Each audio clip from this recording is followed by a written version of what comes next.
আল্লাহ পাক রব্বুল আলামিন কুরআনুল কারীম বলেন, ইন্নাল্লাহা ইউহিব্বুল, যার চরিত্রের মধ্যে আখলাকে হাসানা রয়েছে, উত্তম চরিত্র রয়েছে এবং যার মধ্যে তাকওয়া রয়েছে। ইন্নাল হামদুলিল্লাহ নাহমাদুহু ওয়া নাস্তাঈনুহু ওয়া নাস্তাগফিরুহু ওয়া নু'মিনু বিহি ওয়া নাতাওয়াক্কালু আলাইহি ওয়া ونعوذ بالله من شرور أنفسنا ومن سيئات أعمالنا من يهده الله فلا مضل له ومن يضلله فلا هادي له ونشهد أن لا إله إلا الله وحده لا شريك له ونشهد أن سيدنا وسندنا وحبيبنا وطبيبنا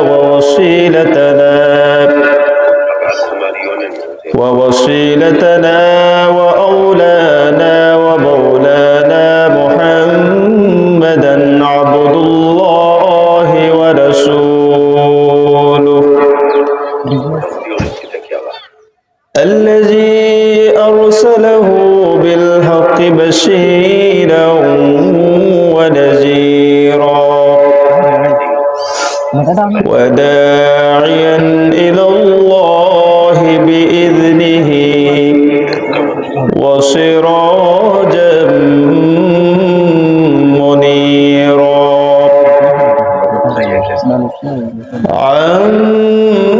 أما بعد فقد قال الله تبارك وتعالى في كلامه المجيد والفرقانه الحميد أعوذ بالله من الشيطان الرجيم بسم الله الرحمن الرحيم يا أيها الذين آمنوا اتقوا الله حق تقاته ولا تموتن إلا وأنتم مسلمون صدق الله العظيم وصدق رسوله النبي الحبيب الكريم ونحن على ذلك من الشاهدين والشاكرين والحمد لله رب العالمين وقال تعالى في شان حبيبه ومحبوبه ومعشوقه ومخبرا وآمرا إن الله وملائكته يصلون على النبي يا أيها الذين آمنوا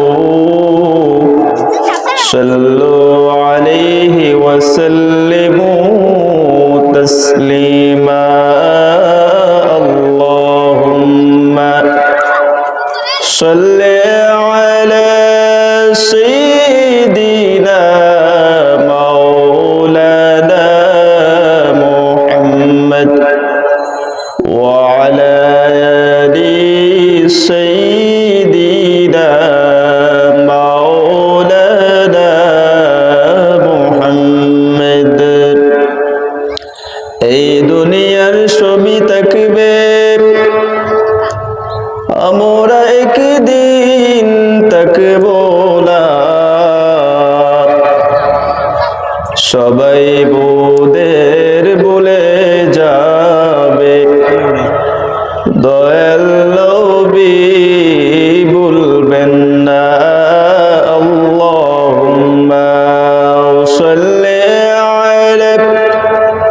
سيدنا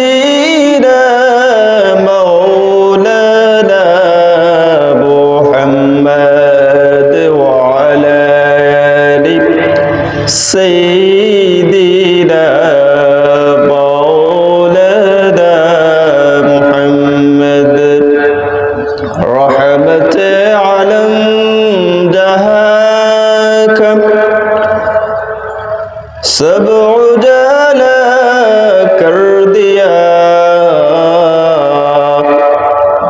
رحمت رحمن کمر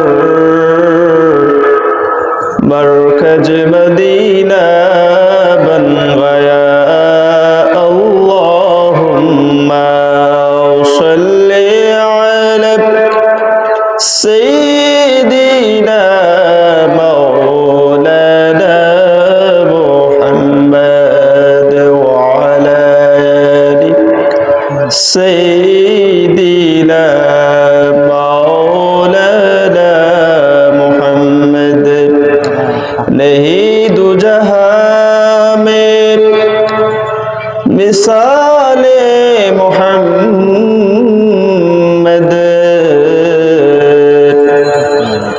جمال خدا ہے کمال محمد اللہم صل علی سیدنا مولانا محمد وعلی آلہ سیدنا مولانا محمد تیرا در جرا سجدہ تیرو দু চোখের স্রোতে নদী যেন চলনার হাত ছানি যত এসো পিছনে ফিরে এসে তাকায় না যাদের হৃদয়েছে আল্লাহর ভয় তারা কবু পথ ভুলে যায় না যাদের হৃদয়েছে আল্লাহর ভয় তারা কবু পথ ভুলে যায় না আল্লাহর প্রেম ছাড়া এই দুনিয়ায় কারো কাছে কোনো কিছু চায় না কারো কাছে কোনো কিছু চায় না আল্লাহুম্মা সাল্লি আলা সাইয়্যিদিনা مولانا محمد وعلى آل سيدنا مولانا محمد لا إله إلا الله لا إله إلا الله لا إله إلا الله لا إله الله لا إله إلا الله لا إله إلا الله لا إله إلا الله لا إله إلا الله حسبي ربي جل الله ما في قلبي غير الله نور محمد صلى الله لا إله إلا الله لا إله إلا الله لا إله إلا الله لا إله إلا الله لا إله إلا الله محمد رسول الله صلى الله عليه وسلم ঐতিহ্যবাহী আটগড় চার মৌজা লতিফিয়া দাখিল মাদ্রাসার উদ্যোগে 18তম বার্ষিক ইসলামী সুন্নি মহাসম্মেলনের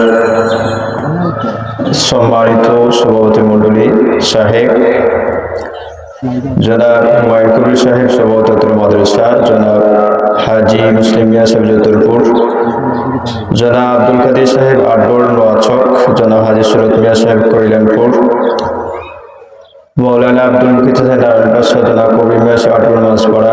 আজকের মাহফিলের প্রধান অতিথি শামসুল উলামা আল্লামা ফুলতলী সাহেব রহমতুল্লাহ আলাইহির সুযোগ্য নাতি হযরত মাওলানা হাফিজ মারজান আহমদ চৌধুরী ফুলতলী, পিএইচডি গবেষক, এয়ারফোর্স বিশ্ববিদ্যালয় জার্মান সহ আজকের মাহফিলের সম্মানিত বিশেষ অতিথি, প্রধান বক্তা, বিশেষ বক্তা, বিশেষ আকর্ষণ সহ আমন্ত্রিত উলামায়ে কেরাম, মঞ্চ পুষ্ট রয়েছেন অত্র মাদ্রাসার সুনামধন্য সুপার আমার বন্ধু জনাব হাফিজ মৌলানা ওয়াহিদুর রহমান সাহেব সহ দিগের উলামায়ে কেরাম সামিল যান। আল্লাহ দরবার শুকরিয়া আদায় করছি যে মহান রব্বুল আলামিন আমাদেরকে জান্নাতের বাগানে আসার বসার যে মহান রব্বুল আলামিন তৌফিক দান করেছেন। আল্লাহর দরবারে শুকরিয়া আদায় করছি, আলহামদুলিল্লাহ। আল্লাহ দরবার শুকরিয়া আদায় করি যে মহান রব্বুল আলামিন আমাদেরকে চাইতো রহমাতুল লিল আলামিন। তোমরা মাতলে তো আজ হতাম শাহফিল মুজদাবি হুজুর কোন রাসূল আরবি মুহাম্মদ রাসূলুল্লাহ সাল্লাল্লাহু আলাইহি ওয়াসাল্লাম উম্মত হিসেবে আমাদেরকে স্বীকৃতি দিয়ে দুনিয়াতে পাঠিয়েছে। আবার শুকরিয়া আদায় করছি, আলহামদুলিল্লাহ। ফাওটা একটু আস্তে মাইকের আওয়াজ যতটুকু যাচ্ছে আপনাদেরকে অনুরোধ করব, মাহফিল বছরে একবার হয়, প্রতিদিন হয় না। আপনারা যারা মাইকের আওয়াজ শুনতে পাচ্ছেন আপনারা মাহফিলে তাশরিফ আনবেন, ওলামায়ে কেরাম আসবেন, ধারাবাহিক পর্যায়ে ওয়াজ করবেন। মাহফিলে আসলে ফায়দা রয়েছে যে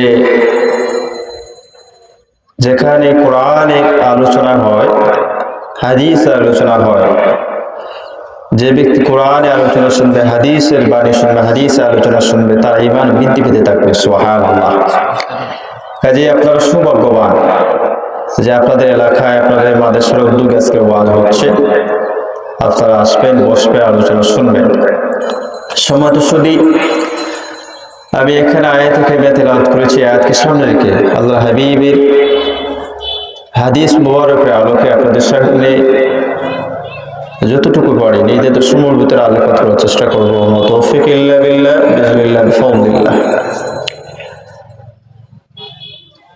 আল্লাহ পাক রব্বুল আলামিন তাকওয়াবান বান্দার মর্যাদা সম্পর্কে বলেছেন। আল্লাহ পাক রব্বুল আলামিন কে আপনি আমি ভয় করতে হবে। তাকওয়া শব্দের অর্থ হচ্ছে ভয়, ভীতি। অর্থাৎ আল্লাহ পাক রব্বুল আলামিনকে ভয় করতে হবে। কিভাবে ভয় করতে হবে, কি করতে হবে এবং তাকওয়া অর্জন করলে কি ফায়দা, কি উপকারিতা, কি কিভাবে তাকওয়া অর্জন করব, আল্লাহ পাক রব্বুল আলামিন কোরআনে বলেছেন। তার হাবিব মুহাম্মদ রাসূলুল্লাহ সাল্লাল্লাহু আলাইহি ওয়াসাল্লামের মাধ্যমে আল্লাহ পাক রব্বুল আলামিন আপনাকে আমাকে জানিয়ে দিয়েছেন। সম্মানিত হাজিরিন কিরাম, তাকওয়া দুই ধরনের হতে পারে। একটা হচ্ছে লিবাসুত তাকওয়া, আর একটা হচ্ছে অন্তরের তাকওয়া। লিবাসুত তাকওয়া অর্থ হচ্ছে যে আমি পাগড়ি পরেছি, পাঞ্জাবি পরেছি, পায়জামা পরেছি, আবা পরবো, এগুলো হচ্ছে লিবাসুত তাকওয়া। আর অন্তরের তাকওয়া হচ্ছে যে আল্লাহ পাক রব্বুল আলামিন আমাকে বানিয়েছেন, আমি কি করব, যে আজান করলে মসজিদে যাব, যে বান্দা আল্লাহকে ভয় করে মসজিদে গেল, এটি হচ্ছে তাকওয়া। তাকওয়া সম্পর্কে আল্লাহ পাক রব্বুল আলামিন কুরআনুল কারীমের মধ্যে বলেন, ইয়া আইয়ুহাল্লাযীনা আমানু তাকুল্লাহা হাক্কা তুকাতিহি ওয়া লা তামুতুন্না ইল্লা ওয়া আনতুম মুসলিমুন। আল্লাহ পাক রব্বুল আলামিন দুনিয়ার ঈমানদারকে ডেকে ডেকে বলে, হে আমার ঈমানদার বান্দারা, তোমরা যারা ঈমান এনেছো, আমানুত্তাকুল্লাহ, তোমরা যারা ঈমান এনেছো, ইত্তাকুল্লাহ হাক্কা তুকাতিহি ওয়া লা তামুতুন্না ইল্লা ওয়া আনতুম মুসলিমুন। তোমরা আমি আল্লাহ পাক রব্বুল আলামিনকে ভয় করো, ভয় করার মতন ভয় করো। সুবহানাল্লাহ। আল্লাহ পাক রব্বুল আলামিন যে দুনিয়ার ইমানদারদেরকে ডেকে ডেকে বললেন, আমানুত্তাকুল্লাহ হাক্কা তুকাতিহি ওয়া লা তামুতুন্না ইল্লা ওয়া আনতুম মুসলিমুন। আল্লাহ যে বলে, হে ইমানদার বান্দারা, তোমরা আমি আল্লাহকে ভয় করো, ভয় করার মতন ভয় করো। ওরা দেও বেটাদের ওখানে এবং মুসলমান না হয়ে তোমরা মৃত্যুবরণ করিও। সুবহানাল্লাহ। কাজেই আল্লাহ পাক রব্বুল আলামিন যে দুনিয়ার ইমানদারদেরকে ডেকে ডেকে বললেন যে আল্লাহকে ভয় করার জন্য, ভয় করার মতন ভয় করার জন্য। কাজেই কিভাবে আল্লাহ পাক রব্বুল আলামিনকে ভয় করব? আল্লাহ পাক রব্বুল আলামিন যতগুলা হুকুম দিয়েছেন, যেমন নামাজ, রোজা, হজ, যাকাত, যতগুলা হুকুম করেছেন, এগুলা যে মানবে, এগুলোই যে মানবে, আল্লাহ পাক রব্বুল আলামিন যেগুলা নিষেধ করেছেন, যেগুলা বর্জন করবে, আদেশ মানবে এবং নিষেধগুলা বর্জন করবে, তারাই হবে তাকওয়াবান বান্দা। সুবহানাল্লাহ। যারা ইমানদার বান্দাদেরকে আল্লাহ ডেকে ডেকে বলছেন, হে দুনিয়া ইমানদারারা, তোমরা কি করো? আমি আল্লাহকে ভয় করো, ভয় করার মতন। যে তোমরা আমি আল্লাহকে ভয় করো, ভয় করার মতন, এবং মুসলমান না হয়ে মৃত্যুবরণ করিও না। কাজে আমরা আল্লাহকে কিভাবে ভয় করব? আল্লাহ যেগুলো হুকুম করেছেন, এই হুকুমগুলো আমরা মানবো। যেমন নামাজ, রোজা, হজ, যাকাত, এগুলা মানবো। আল্লাহর আরো যত হুকুমগুলা রয়েছে এগুলা মানবো। যতগুলা নিষেধ করেছেন, যেমন সুদ, ঘুষ, জিনা, ব্যভিচার, যেগুলো আল্লাহ পাক রব্বুল আলামিন নিষেধ করেছেন, সেগুলো বর্জন করব। এগুলো করবে, এরই হচ্ছে তাকওয়াবান বান্দা। সুবহানাল্লাহ। আর প্রকৃত মুসলমান হতে হলে বলে আমি ঈমান এনেছি, ঈমান আনার পর আপনি মুসলমান না, আপনি প্রকৃত মুসলমান হতে পারেন না যদি আপনার মধ্যে যদি কি থাকে না, যে নামাজ থাকে না, রোজা থাকে না, সামর্থ্যমান থাকলে হজ থাকে না, নেশাব পরিমাণ সম্পদের মালিক থাকলে যাকাত দেন, তাহলে প্রকৃত মুসলমান হতে পারবে না। প্রকৃত মুসলমান তারাই হবে যারা কেউ আল্লাহর হুকুমগুলা মানে এবং আল্লাহ যতগুলা নিষেধ করেছেন সেগুলা কি করবে? যথারীতিভাবে মানবে। সম্মানিত হাজিরিন কিরাম, আল্লাহ পাক রব্বুল আলামিন অপর আয়াতে বলেন, কুরআন কারীম অপর এক আয়াতে বলেন, ইয়া আইয়ুহাল্লাযীনা আমানুত্তাকুল্লাহা ওয়া কুনু মা'আস সাদিকিন। আল্লাহ বলেন, দুনিয়া ঈমানদাররা, তোমরা আমি আল্লাহ পাক রব্বুল আলামিনকে ভয় করো এবং সত্যবাদীদের সঙ্গী হও। সুবহানাল্লাহ। আল্লাহ বলতেছেন, ইয়া আইয়ুহাল্লাযীনা আমানুত্তাকুল্লাহ ওয়া কুনু মা'আস সাদিকিন। হে দুনিয়ার ঈমানদাররা, তোমরা কি করো? আমি আল্লাহকে ভয় করো এবং সত্যবাদীদের সঙ্গী হও। সত্যবাদী কারা? যাদের মধ্যে কি রয়েছে? নামাজ রয়েছে, রোজা রয়েছে, হজ রয়েছে, যাকাত, আল্লাহর হুকুমগুলা রয়েছে, আর যেগুলা নিষেধ করেছে এগুলো মানে। আল্লাহ পাক রব্বুল আলামিন যেগুলো নিষেধ করেছে এগুলো কি করে? বর্জন করে, এবং তার চরিত্র ভালো, তার চরিত্র সুন্দর, এবং সে সবসময় আল্লাহকে ভয় করে চলে। অর্থাৎ নেককার বান্দাদের সঙ্গী হওয়ার জন্য আল্লাহ পাক রব্বুল আলামিন নির্দেশ দিয়েছেন। কাজে আমরা যখন সঙ্গী নির্বাচন করব, সঙ্গী নির্বাচনের ক্ষেত্রে আমরা কিন্তু সৎ, নেককার, সালেহীন বান্দার সঙ্গী হব, নেককার বান্দাদের সঙ্গী হব, যাদের মধ্যে যাদের আখলাক সুন্দর, যাদের চরিত্র সুন্দর, তাদের সঙ্গী হব। হাদিস সাক্ষী দেয়, আল্লাহর হাবিব সাল্লাল্লাহু আলাইহি ওয়াসাল্লাম বলেন, যার মধ্যে আল্লাহর ভয় রয়েছে, তাকওয়া রয়েছে, যারা আল্লাহ পাক রব্বুল আলামিনকে ভয় করে চলে, যাদের চরিত্র সুন্দর, আল্লাহকে ভয় করে, আল্লাহর হাবিব সাল্লাল্লাহু আলাইহি ওয়াসাল্লাম বলেন, এই দুইটা গুণ থাকার কারণে সে আল্লাহর জান্নাতে প্রবেশ করবে। সুবহানাল্লাহ। দুইটা জিনিস কি? যার চরিত্র সুন্দর, যার চরিত্রের মধ্যে আখলাকে হাসানা রয়েছে, উত্তম চরিত্র রয়েছে, এবং যার মধ্যে তাকওয়া রয়েছে, অর্থাৎ সর্বোপরি আল্লাহ পাক রব্বুল আলামিনকে ভয় করে চলে, এই চরিত্র সুন্দর থাকার কারণে, তার মধ্যে তাকওয়া থাকার কারণে, আল্লাহ হাবিব বলে এই দুইটা জিনিস থাকার কারণে সে কি হবে? জান্নাতে প্রবেশ করবে। সুবহানাল্লাহ। সম্মানিত হাজিরিন ইকরাম, হাদিস সাক্ষী দেয় খলিফাতুল মুসলিমিন আমিরুল মুমিনিন হযরত ওমর ইবনে খাত্তাব রাদিয়াল্লাহু তাআলা আনহু, হযরত উবাই ইবনে কাব রাদিয়াল্লাহু তাআলা আনহু জিজ্ঞেস করলে, হে উবাই ইবনে কাব, তাকওয়া কি? হযরত উবাই ইবনে কাব রাদিয়াল্লাহু তাআলা আনহু খলিফাতুল মুসলিমিন আমিরুল মুমিনিন হযরত ওমর ইবনে খাত্তাব রাদিয়াল্লাহু তাআলা আনহু বললেন, হে ওমর, তুমি যদি কাঁটাযুক্ত একটা রাস্তা দিয়ে যাও, একটা রাস্তা দিয়ে যাও, আর রাস্তার দুই পাশে যদি কাঁটা থাকে, তাহলে তুমি কিভাবে যাবে? খলিফাতুল মুসলিমিন আমিরুল মুমিনিন হযরত ওমর ইবনে খাত্তাব রাদিয়াল্লাহু তাআলা আনহু বলেন, হে উবাই ইবনে কাব, যদি আমি রাস্তা দিয়ে যাই আর দুই পাশে যদি কাঁটাযুক্ত, তাহলে আমি খুব সাবধানতা অবলম্বন করে যাব। উবাই ইবনে কাব রাদিয়াল্লাহু তাআলা আনহু বলে, হে ওমর, এটাই হচ্ছে তাকওয়া। সুবহানাল্লাহ। অর্থাৎ উবাই ইবনে কাব কি বললেন? যে ওমর, হে ওমর, যে কাঁটাযুক্ত একটা রাস্তা পার যদি তুমি যাও, তাহলে তুমি কিভাবে যাবে? বলে আমি সাবধানতা অবলম্বন করে যাব, খুব সতর্ক অবস্থায় যাব। তখন সময় হযরতে উবাই ইবনে কাব রাদিয়াল্লাহু বলেছেন কি, যে তুমি যে সাবধানতা অবলম্বন করে যাবে, এটি হচ্ছে তাকওয়া। সুবহানাল্লাহ। অর্থাৎ তাকওয়া, এক কথায় তাকওয়া বলতে, যেমন আপনি কোনো মানুষ গুনার কাজ দেখেছে, যেমন ধরেন জিনার কাজ চলতেছে, কোন মানুষ যদি জিনার কাজ দেখে সে যদি আল্লাহ পাক রব্বুল আলামিনকে ভয় করে চলে আসে, এটি হচ্ছে তাকওয়া। সুবহানাল্লাহ। হাদিস শরীফ সাক্ষী দেয় হযরত আবু হুরায়রা রাদিয়াল্লাহু তাআলা আনহু প্রশ্ন করা হলো, হে আবু হুরায়রা,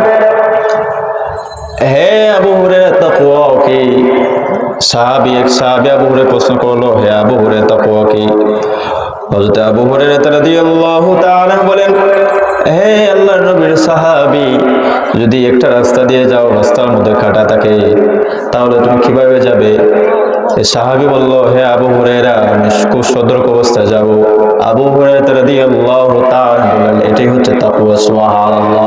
কাজেই এক কথায় হচ্ছে তাকওয়ার সংজ্ঞা হচ্ছে যে আল্লাহকে ভয় করে সর্বোপরি চলাফেরা করে, আল্লাহকে ভয় করে সর্বোপরি চলাফেরা করে। সময় তো শুধু তাকওয়া দুই ধরনের হতে পারে, একটা লিবাস তাকওয়া, হচ্ছে তাকওয়া হা হুনা কলবে। অর্থাৎ আল্লাহর হাবিব সাল্লাল্লাহু আলাইহি ওয়াসাল্লাম সাহাবীদেরকে বলেছিলেন, হে আমার সাহাবায়ে কেরাম, যে আল্লাহর হাবিব মুখ মুবারকের দিকে ইশারা করে বলেছিলেন যে আত-তাকওয়া হা হুনা, আত-তাকওয়া হা হুনা, তাকওয়া থাকে অন্তরে। কাজেই তাকওয়া, প্রকৃত তাকওয়া হচ্ছে অন্তরে। আর মানুষের পোশাক আশাক দেখে সে তাকওয়ার বান্দা যাচাই বাছাই করা যাবে না। প্রকৃত তাকওয়ান বান্দা যাদের অন্তরে আল্লাহর ভয় রয়েছে, যে আজান পড়লে মসজিদে যায়, রমজান রোজা রাখে, এবং সর্বোপরি জাকাত দেয়, যারা নেশাব পরিমাণ সম্পদের মালিক হলে জাকাত দেয়, বা আল্লাহ যতগুলা হুকুম আহকাম রয়েছে সেগুলো কি করে মেনে চলে, আল্লাহ যতগুলা নিষেধ করেছেন সেগুলো কি করে বর্জন করে। সম্মানিত হাজিরিন ইকরাম, যারা আল্লাহ পাক রব্বুল আলামিনকে ভয় করে চলবে,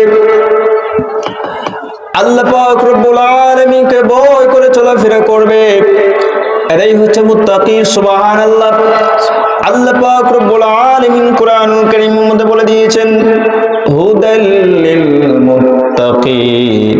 আল্লাহ বলে দিয়েছেন এটা হচ্ছে মুত্তাকিদের জন্য পথ প্রদর্শক। আল্লাহ পাক রব্বুল আলামিন কুরআনুল কারীম দিয়েছেন, এই কুরআনকে মুত্তাকির জন্য পথ প্রদর্শক দিয়েছেন, পথ প্রদর্শক হিসেবে দিয়েছেন। এই কুরআনুল কারীমে সব কিছু রয়েছে, সব কিছু আল্লাহ পাক রব্বুল আলামিন তুলে ধরেছেন। কাজেই যারা কোরআনের পথে চলাফেরা করবে, সুন্নাহর পথে চলাফেরা করবে, সে কখনো পথভ্রষ্ট হবে না। সুবহানাল্লাহ। এজন্য আল্লাহর হাবিব রাসূল আরবি সাল্লাল্লাহু আলাইহি ওয়াসাল্লাম বলেছেন, তারাকতু ফীকুম আমরাইন লান তাদিল্লু তামাসসাকতুম বিহিমা কিতাবুল্লাহি ওয়া সুন্নাতি রাসূলিহি। আল্লাহ হাবিব সাল্লাল্লাহু আলাইহি ওয়াসাল্লাম বিদায় হজরে বাসর সময় বলেছিলেন, তারাকতু ফীকুম আমরাইন লান তাদিল্লু তামাসসাকতুম বিহিমা কিতাবাল্লাহি ওয়া সুন্নাতি রাসূলিহি। আল্লাহ হাবিব সাল্লাল্লাহু আলাইহি ওয়াসাল্লাম বিদায় হজরে বাসর সময় বলেছিলেন, হে সাহাবায়ে কেরাম, হে সাহাবায়ে কেরাম, তোমাদের জন্য আমি দুইটা জিনিস রেখে যাচ্ছি। একটা হচ্ছে আল্লাহর কিতাব কোরআন, আরটা হচ্ছে আমি নবীর সুন্নাহ। এই দুইটা জিনিস যে আঁকড়ে ধরবে সে কখনো পথ নষ্ট হবে না। সুবহানাল্লাহ। কাজে হুদাল্লিল মুত্তাকিন, আল্লাহ পাক রব্বুল আলামিন এই কোরআন কারীম মুত্তাকির জন্য পথ প্রদর্শক হিসেবে দিয়েছেন। সুবহানাল্লাহ। কাজে এই কোরআনের পথে যে চলবে, কোরআনের পথে চলবে, কোরআনের কথা যে মানবে সেটা হচ্ছে মুত্তাকি। আর মুত্তাকি বান্দাদের পুরস্কার কি? আল্লাহ পাক রব্বুল আলামিন কোরআনুল কারীম বলেন, ইন্নাল্লাহা ইউহিব্বুল মুত্তাকিন। আল্লাহ বলেন, নিশ্চয় আমি আল্লাহ পাক রব্বুল আলামিন মুত্তাকি বান্দাদেরকে ভালোবাসি। সুবহানাল্লাহ। যে আল্লাহ পাক রব্বুল আলামিন আপনাকে আমাকে সৃষ্টি করেছেন, সে আল্লাহর গোলামি যদি আমি করতে পারি, আল্লাহর যতগুলো হুকুম আহকাম রয়েছে সেগুলো যদি মানতে পারি, যতগুলো নিষেধ করেছে সেগুলো যদি বর্জন করতে পারি, তাহলে আমি মুত্তাকি বান্দা হয়ে যাব।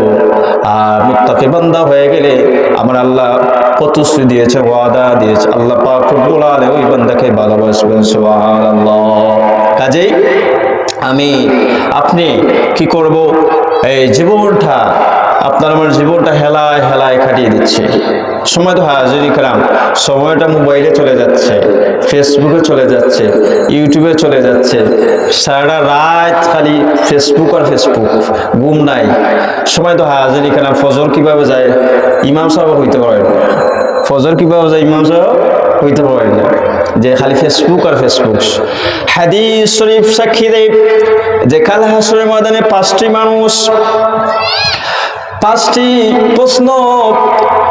প্রশ্ন ব্যতীত কেউ যাইতে পারবে না। কাল হাসরের ময়দানে মানুষদেরকে 5টি প্রশ্ন করা হবে। এই 5টি প্রশ্নের মধ্যে অন্যতম একটা প্রশ্ন হলো, আল্লাহ পাক রব্বুল আলামিন জিজ্ঞেস করবেন, হে আল্লাহর বান্দা, হে আমার বান্দা, তোকে আমি একটা জীবন দান করেছিলাম, এই সময়টা তুই কিভাবে পার করেছিস? সে সময়টা কিভাবে পার করেছিস? আল্লাহ পাক রব্বুল আলামিন বান্দাকে প্রশ্ন করবেন যে, তোকে তো একটা জীবন দিয়েছিলাম, সুন্দর 2টা হাত দিয়েছিলাম, মুখ দিয়েছিলাম, সুন্দর একটা চেহারা দিয়েছিলাম, চোখ দিয়েছিলাম, এগুলা তোর জীবনটা কিভাবে কাটিয়েছিস? ও সুদ করে যে বলে আমি সুদ খাইয়া কাটাইছি, আর ঘুষ করে বলে যদি আমি ঘুষ খাইয়া জীবনটা কাটিয়ে দিয়েছি, বেনামাজ যদি বলে আমি নামাজ পড়ি নাই, রোজা কোন রমজান আইলে কোন ব্যক্তি হয় বলে আমি রমজান আইছি রোজা রাখছি না, এইরকম যদি বলে তাহলে তার অবস্থা কিরকম হবে? সময় তো হাজির ইকরাম। কাজী কাল হাসরের ময়দানে বান্দাদেরকে 5টি প্রশ্ন করা হবে। 5টি প্রশ্ন ব্যতীত কোনো মানুষ একটা একটা ফাও দিতে পারবে না। তার মধ্যে অন্যতম একটা হচ্ছে যে আল্লাহ প্রশ্ন করবেন, তোকে তো একটা জীবন দান করেছিলাম, তুই তোর জীবনটা কিভাবে কাটিয়েছিস? কাজেই আমাদের জীবনের মূল্য রয়েছে, আমাদের সময়ের মূল্য রয়েছে, আমরা হেলায় হেলায় আমরা জীবন কাটিয়ে দিচ্ছি। সময় তো হাজিরিন ইকরাম। কাজেই আমাদের চোখের হেফাজত করতে হবে, হাতের হেফাজত করতে হবে। আমরা হাতের গুনাহ করি, চোখের গুনাহ করি, অন্তরের গুনাহ করি, মুখের গুনাহ করি, এগুলা বর্জন করতে হবে। আল্লাহর হাবিব সাল্লাল্লাহু আলাইহি ওয়াসাল্লাম বলেন, যদি কোনো মানুষ তার 2টি চক্ষু হেফাজত করে, লজ্জাস্থানকে হেফাজত করে, এই 2টা জিনিস যে হেফাজত করতে পারবে, আমি রাসূল তাদেরকে জান্নাতে নেওয়ার জামিনদার হয়ে যাব। সুবহানাল্লাহ। কাজেই আমি হাত, মুখ, জবান সবকিছু কি করতে হবে? হেফাজত করতে হবে। আল্লাহকে ভয় করে চলাফেরা করতে হবে। নিজের অন্তরের মধ্যে সর্বোপরি আল্লাহর ভয় থাকতে হবে। বলে আজান পড়ছে, একজন মুত্তাকির করণীয় হচ্ছে আজান পড়ার সাথে সাথে মসজিদে যাওয়া। আজান হচ্ছে আল্লাহ পাক রব্বুল আলামিনের বাণী, আর আল্লাহ পাক রব্বুল আলামিনের বাণী কি করতে হবে? শোনা মাত্রই একজন মুত্তাকির করণীয় হচ্ছে কি? যে একজন মুত্তাকির করণীয় হচ্ছে সে কি করবে? আজান শোনার পরপরই সে কি করবে? সে সাথে সাথে মসজিদে চলে যাবে। এটা হচ্ছে তাকওয়াবান বান্দার বৈশিষ্ট্য, মুমিন বান্দার বৈশিষ্ট্য।